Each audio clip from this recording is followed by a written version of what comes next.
I'm curious about Leslie Wexner because for 40 years nobody talked about the man who gave Jeffrey Epstein everything, and now the Congress finally showed up. They spent 5 hours asking if they were friends, which is fine I guess, but I have different questions. Wexner built Victoria's Secret, Bath and Body Works, Abercrombie and Fitch, became the richest man in Ohio. His name is on the Children's Hospital at Ohio State, and in 1985 his attorney Arthur Shapiro was murdered the day before he was scheduled to testify before a grand jury about where the money was going. 2 bullets at close range, professional hit. That case has never been solved. In that same year Jeffrey Epstein shows up, which I'm sure is a coincidence. Wexner's mentor was Max Fisher, Detroit oil magnate, alleged ties to the Purple Gang during Prohibition, same gang that smuggled Bronfman and liquor from Canada as part of Meyer Lansky's crime network. Lansky being the man who built the most powerful organized crime operation in American history. 6 years after the murder, the Columbus Police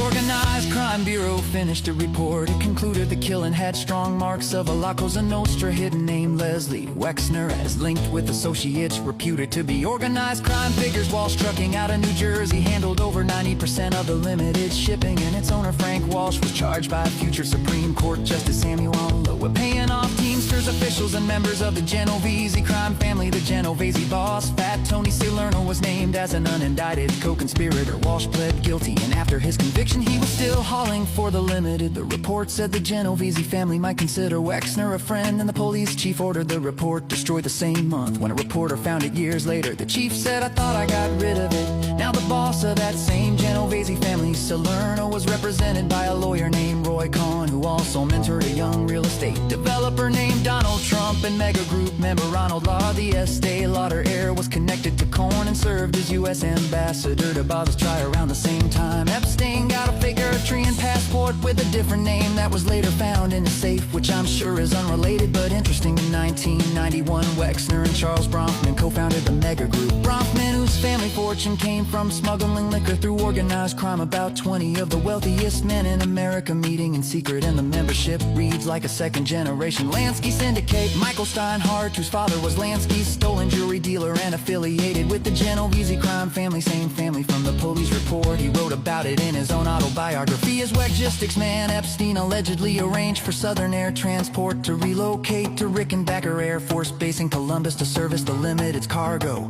Southern Air Transport, formerly known as Air America, was a CIA front airline linked to drug running during Iran-Contra. It filed for bankruptcy on October 1st, 1998. The same day the CIA Inspector General released a report connecting it to drug smuggling. Wexner's Manhattan townhouse was the largest private residence in the city.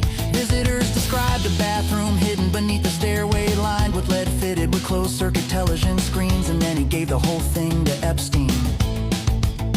Then the Epstein files dropped, and there's a letter where Epstein wrote about doing, quote, gang stuff with Wexner for more than 15 years, told him to stay silent if his wife questioned him, and wrote he would never put Les Wexner in harm's way. Wexner says he never got the letter. He told Congress he never even had a cup of coffee with Jeffrey. Virginia Giuffre accused him under oath of trafficking her multiple times. He said she must be confused, it never happened. The FBI listed him as a possible co-conspirator in the Epstein files and never contacted him. Thomas Massie caught them redacting his name, and his lawyer leaned in during sworn testimony and whispered, "I'll kill you if you answer another question with more than 5 words."